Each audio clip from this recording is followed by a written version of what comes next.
It's indeed a privilege to be here, and I am very glad to be in this great company. I have to tell you, I have to make a statement. I have to make a statement first. There is a gentleman that we expected today who is not here. Is Dr. Jacques Gauthier. Dr. Jacques Gauthier is an international lawyer based in Toronto, and he has worked extensively on the issue of Jerusalem, the legal rights of Israel, and so on for about 20 years, and he wrote an extensive thesis on the matter, and unfortunately he couldn't make it to Toronto, so I will try as far as I can to replace him and to show the highlights of the steps that were taken at San Remo, with a little background of it. And following that presentation, we receive as well a video from Howard Grief, who is one of the top experts of the issue of legal rights in Israel, and he has prepared a brief presentation for 9 minutes that we are going to project afterwards. So,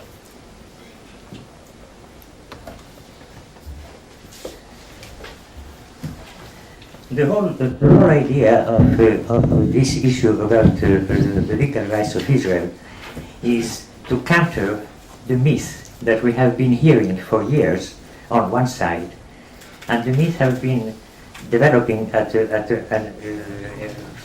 dramatic rate without any confrontation with the facts.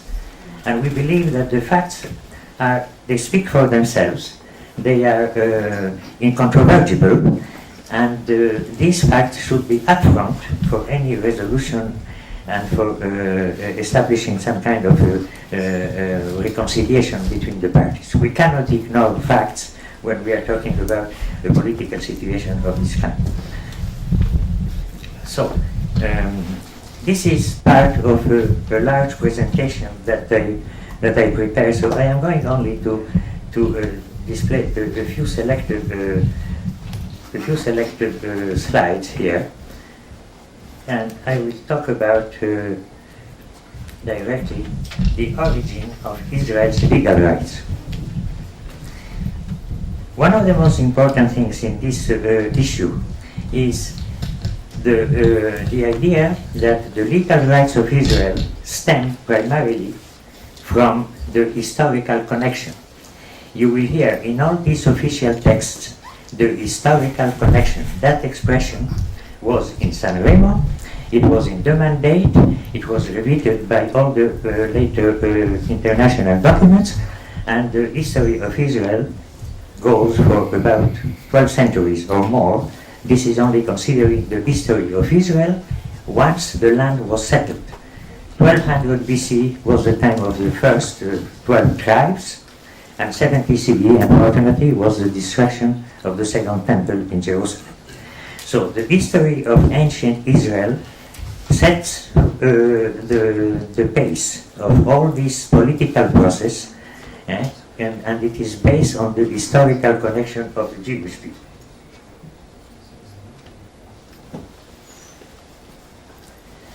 Now, the modern Zionist movement was born with Herzl after the trial of Dreyfus in Paris. So we don't have, unfortunately, enough time to display all these details of these issues, but I wanted to say that from 70 CE to the end of the 19th century, there was total dispersion of the Jewish people until the birth of the modern Zionist movement, which was in fact a nationalist movement of the Jewish people to return to their ancestral land. At that time, the region called Palestine was part of the Ottoman Empire. And the Ottoman Empire in 1914 was something like this.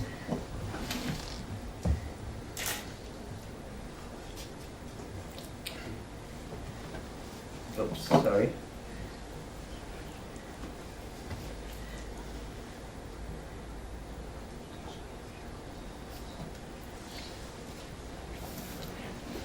this was the Ottoman Empire at its heyday, in which it extended from North Africa, the Middle East, and up to the gates of Vienna.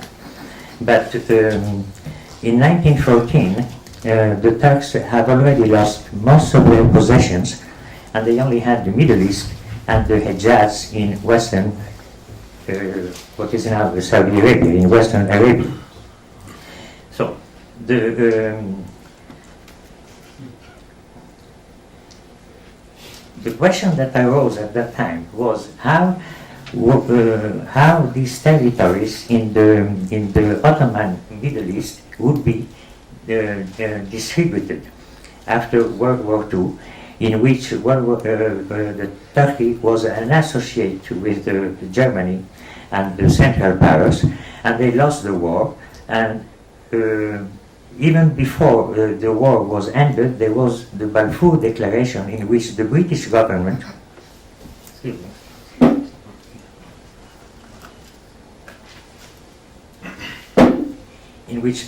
British government made a promise to the Jewish people to create a national home in Palestine. But the Balfour Declaration was only a letter of intent, and it didn't have any international strength in terms of international law. Also, before the end of World War I, President Wilson made a famous speech at the joint session of Congress, and he presented the 14 points. And these 14 points are very important because they change the setting of world politics. Basically, what President Wilson advocated was for open treaties, the end of secret diplomacy, and the creation of a society of nations in which the problems between nations could be solved amicably without entering war. At the end of World War I, the main conference to settle up the peace conditions was set in Paris in 1919.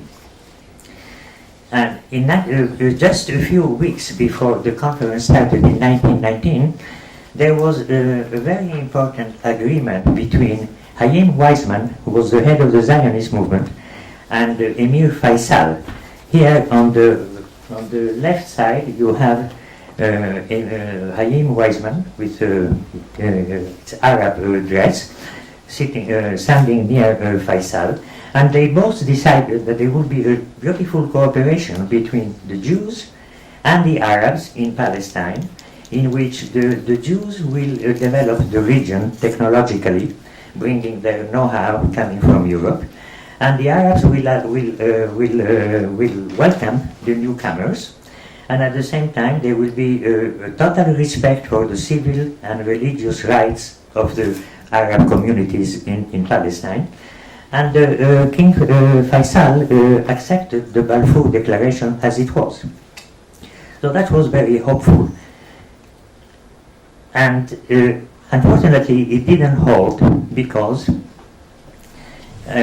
just after the conference of Paris started, there was some kind of animosity within the Arab community, and the nationalism that took place in these places, in Syria for instance, they were hostile to this Zionist movement. But there was a good intent at the beginning from Arabs and Jews, and we hope that this agreement that was made between Weizmann and Faisal will materialize in one way or another in the future, because now all the claims of Faisal have been fulfilled. All the Arab people have got 1 or 2 or 3 or more countries of their own in which they are absolute sovereign, in the same way as Israel is an absolute sovereign country. And the terms of agreement between Faisal and Weizmann should be held as valid up until today. On January 18, the first item in the agenda of the Paris Peace Conference was the creation of the League of Nations, and they instituted at that time the Covenant of the League of Nations, which was the charter, the equivalent of the charter of the actual United Nations. And this covenant, the most important part was Article 22, in which it was decided that from now on there won't be any more any colonization or any imperialism from the major powers. All the newly liberated countries will have the power of self-determination. That means that the people will have a say, and they will be sovereign, in as much as they are in a position to take up the sovereign responsibilities. And in that interim period, there will be instituted a series of mandates. And this was the birth of the mandate system, in which the developed countries will take these newly liberated countries, and they will assist them in reaching a certain level of development which will permit them to become fully sovereign. On February the 3rd, the Zionists presented their claims at the Paris Peace Conference. They insisted on the Jewish historical rights to Palestine. The sovereignty should be vested on the United Nations. This is Chaim Weizmann speaking at the Paris Peace Conference. He said, the Jews have historical rights in Palestine. We agree on the system of mandates, and at that time we would like to have our country Palestine being under the authority, the temporary authority of the British Empire at that time, as a mandatory power. It was not as a colonizing power, just a mandatory power, which implies that it was a temporary measure. And we proposed the following boundaries, which were accepted even by Faisal. Faisal accepted these boundaries, in which not only all the portion of the present-day Israel was included, but also part of Transjordan was included over a distance of 15 to 20 kilometers east of the Jordan River, up to the very important strategic railway of the Hejaz. So there was not only the full map of present-day Israel, of course including Judea and Samaria, which is called the West Bank, and in addition to that, the eastern part of the Transjordan. So, and the Golan, of course, yes. And then we arrive at San Remo. So, why is it that we arrive at San Remo? This is just as a background of how did we come to San Remo. At the Paris Peace Conference, they decided that we have to sort out a big mess that was created in World War I. Everybody was displaced. 4 empires crumbled. The Austrian Empire crumbled. The German Empire crumbled. The Turkish Empire crumbled. And so it was pretty sad. So they had to meet in Paris and sort out region by region how are they going to organize the new world. And for the Middle East, they decided you are going to meet in San Remo, and in order to find out what are we going to do with the possessions of the Turkish Empire in the Middle East. All the other parts were sorted out in the vicinity of Paris, whether it is in Neuilly or Saint-Germain or Trianon. But for the Middle East, everybody, the supreme powers, went to San Remo. And this is where we get into the situation that happened exactly 90 years today. The conference was organized by the Allied powers, which were the main powers of Britain, France, Italy, Japan, and the United States was there as an observer on April the 24th and the 25th, 1920. And it is a major importance. This conference of San Remo is of major importance for many, many reasons. And I am listing here a few of those. Starting with the first one, is that for the first time in over 1800 years, Palestine, the name Palestine, became a legal entity. Prior to that, it was simply a geographical unit. with no legal identity whatsoever. And at that time, in 1920, the Supreme Allied Command, the Supreme Allied Powers decided that Palestine will have to acquire a legal identity in order to be transferred to the Jewish people according to their historical connection. The second aspect is that all prior agreements that were supposedly going to deal with Palestine were terminated. And this includes the secret agreements between the French and the British, like the Sykes-Picot Agreement of 1916. All these secret agreements were going to be terminated following the recommendation of President Wilson, who advocated for an open, transparent diplomacy. The third aspect was that the Balfour Declaration, which viewed with favor that His Majestic His Britannic Majesty viewed with favor the establishment of a national home in Palestine. Those words of the Balfour Declaration were copied word by word in the resolution of San Remo, and it became at that time international law because it was accepted by the Supreme Powers and eventually signed by unanimity by all the countries in the League of Nations. The sovereignty of Palestine, legally, that was temporarily given to the League of Nations, was transferred to the Jewish people. At the Paris Peace Conference, which was a year earlier than San Remo, the sovereignty of Palestine was transferred from the Ottoman Empire to the League of Nations. The Ottoman Empire was dispossessed of all its possessions in the Middle East, and it was transferred to the League of Nations. The League of Nations, once they had this title, they were in a position to transfer it to whoever they thought fit. And they transferred it at that time to the Jewish people, because you cannot transfer title if you don't have it. The League of Nations had the title once Turkey was dispossessed, and they transferred this title under international law with the recognition of the major powers to the Jewish people of Palestine. The Jewish people became the national beneficiary based on self-determination.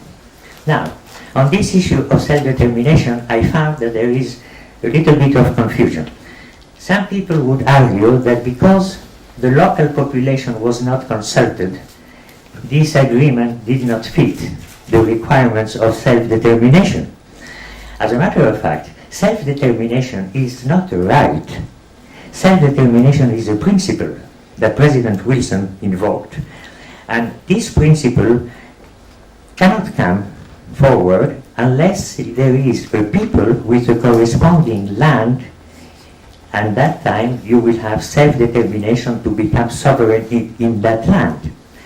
The fact that happens in Palestine is that the people who were supposed to be in that land were, for the most part, not there yet.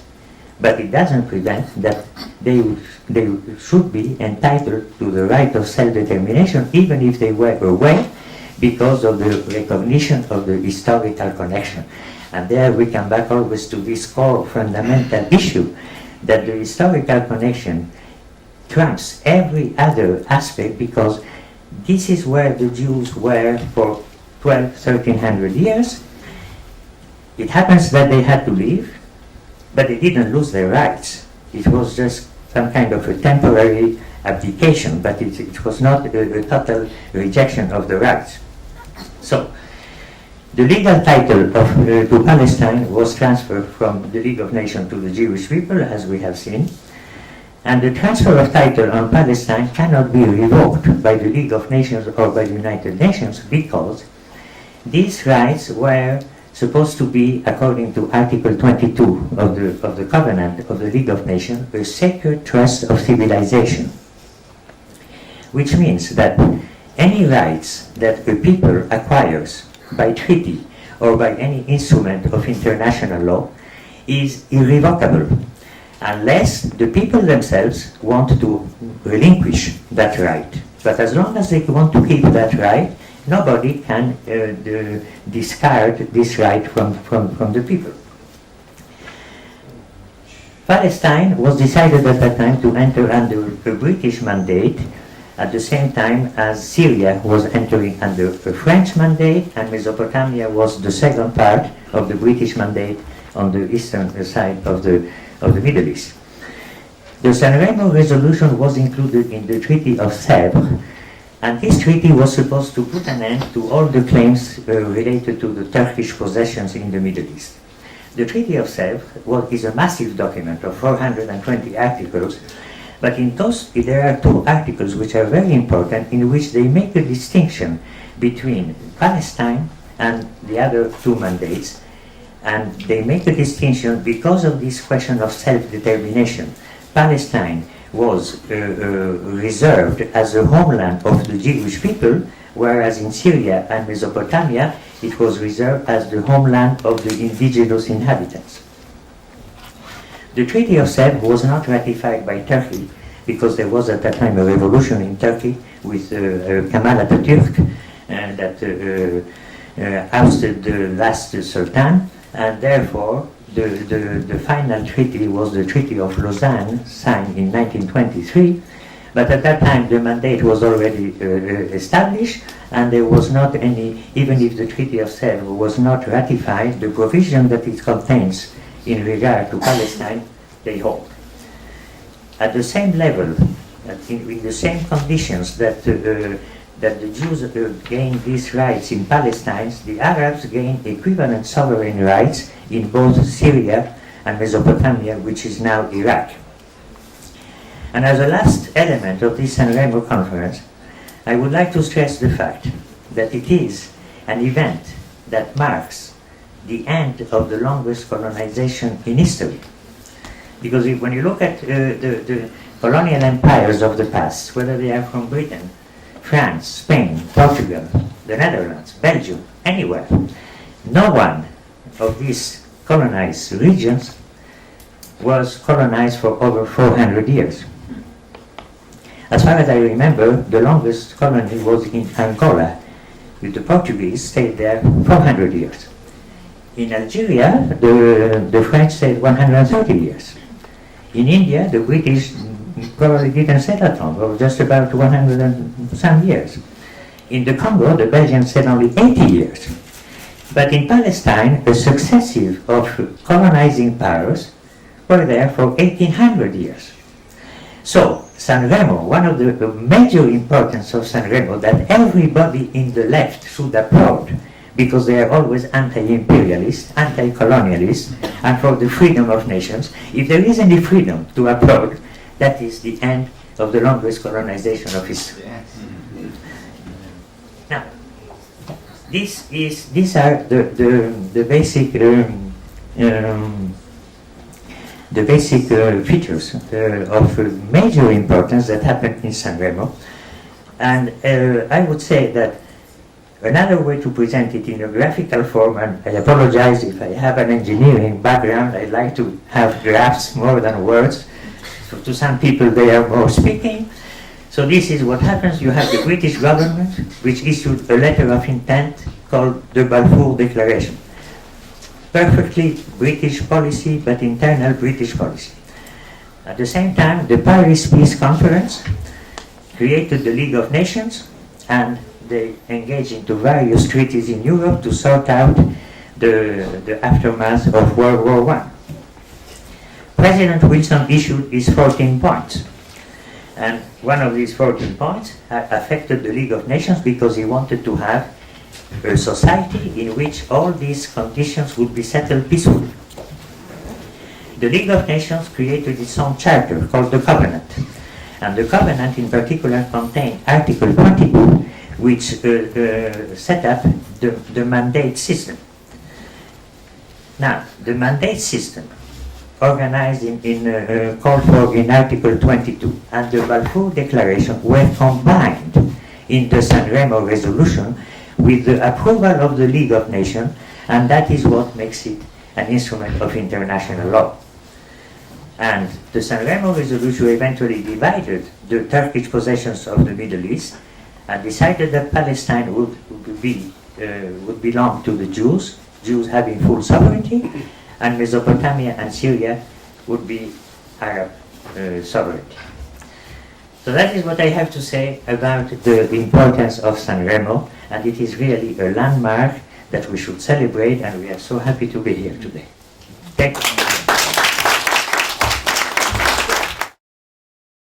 Your presentation was very enlightening. Can you kind of digest what you try to tell people when you discuss this issue? Basically, the point is that we want to present the facts. We want to present the facts as they are. That is why presenting the facts is not very emotional. You don't need emotions when you present the facts. The facts have something very special, which is some kind of coolness. You don't have to be hot and dramatic. These are the facts. If you don't agree with the facts, check them out. And we believe that every peace, every sense of justice has to be based on facts. If facts are trampled, there is no hope for any positive outcome.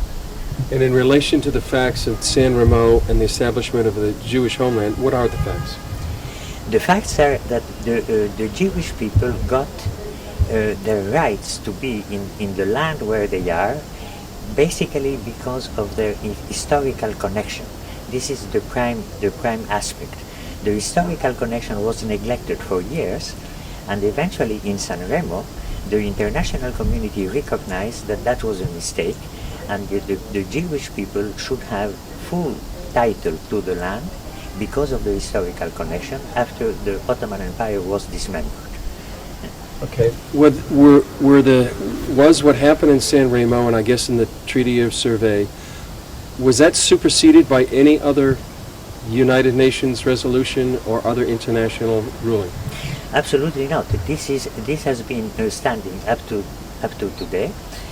Not only it has not been revoked, it cannot be revoked, because there is an article in the UN Charter, Article 80 in the new UN Charter, which preserves the rights of peoples in the plural. Whatever rights they have acquired, it's forever. And on top of that, there is a convention in Vienna in 1966, I guess. The Vienna Convention of Treaty stipulates that a treaty is sacred, and even when the treaty expires, the acquired rights that the treaty bestowed on some people are forever. So all these rights of the Jewish people on Palestine are non-revocable, and they are standing to this day. Why do you think this hasn't been part of the international dialogue? That is a very good question, and unfortunately I could only say that it is because of politics. Politicians introduced the notion of constructive ambiguity. I think the author of this, some people call it an oxymoron, but the author of this pearl was Henry Kissinger, and I am sure that in some instances in politics being ambiguous helps. But when you maintain this ambiguity for a very long time, it only creates havoc, because you cannot build a solid edifice on a shaky foundation. Maybe I am talking as an engineer again, but we never build a refinery tower unless we check that the foundation is solid. Politicians, they say, let us build anything because it looks good, because it is going to, the dialogue is going to be maintained, and so on. But they don't look at the foundation. And when the whole thing crumbles, or when you arrive at a stalemate, then sometimes it's too late. So this is the time to just think of the foundation and say, let us look back. On what basis is the current peace process going? Is it violating the foundations? How can you build anything lasting and just on rotten foundations? So the foundations are the facts, and they are recognized facts in international law, and unless there is somebody who questions, challenges these facts with arguments, hopefully, the facts stand. There was a great dispute in the last several weeks and couple of months about Jews building in Israel in a neighborhood called Ramat Shlomo, and the U.S. took great exception to that. How would you respond to the current U.S. administration about Jews building in Jerusalem? Well, the current U.S. administration, I think, as any other Western countries, they fail to recognize the facts. First of all, Ramat Shalom was not in eastern Jerusalem. It was not the eastern part of Jerusalem. It was not considered a settlement either. It was a part of Jerusalem that was not supposed to be given away under any circumstance. Second, the United States administration is considering now that the settlements are illegal. And by saying that, they are going absolutely counter Article 5 of the mandate, or Article 6, which says that the settlements in Israel are not only accepted, but they are encouraged. And they should be encouraged in all land that is east of the Jordan River, west of the Jordan River. So the decision of the U.S. government, it seems to be, either it has been done for appeasement purposes, for political reasons, for whatever pressure politics, but it certainly violates the basic premises of international law. One last aspect of this decision by the Obama administration is that the United States has signed a convention in 1924, a treaty between Britain and the United States, in which they accepted the mandate word by word. So the United States is implicitly engaged by treaty with the provisions of the mandate, the 28 articles of it. And so by saying now that some settlements should be dismantled or are illegal, they run against an official text that they have signed, and it is considered under Article 5 of the US Constitution as the law of the land. So this is what is very problematic. Some people would argue that UN Resolution 181 or 242 or 338 have superseded the mandate. How do you respond to that? Well, Resolution 181, first of all, it was issued by the General Assembly, and it is not a binding resolution. The Resolution 181 was not accepted by both parties, and in fact it created havoc since November 47 up to May 1948, where the war of independence started. So the Resolution 181 is now a dead issue. Resolution 242 was issued by the Security Council under Chapter 6, which means that it is not absolutely binding as per se. What it calls for is negotiations in order to arrive at a just and lasting peace, the end of the state of belligerency, and secure and recognized borders between all the states in the region. An interesting point is that Resolution 242 of 1967 and the Resolution 338 that followed in 1973, they never mentioned the word Palestinian. That means that up to 1973, Palestinians were not mentioned in any resolution. These resolutions were trying to deal with Israel and its neighboring states. So, as long as there is not any negotiation, an open negotiation between the belligerent parties at that time, which were Israel and the Arab countries, there is no reason for withdrawing from any territory, because Resolution 242 conditions any withdrawal to the establishment of secure and recognized borders. I would like to add something. Yes, I would say, if I were convinced, and this I am telling you from the bottom of my heart, if I were convinced that the Palestinians are in the right and the Israelis are in the wrong, even with my profound attachment to Jews and Israel, I will go and defend the Palestinian rights. But that is not the case as far as I know.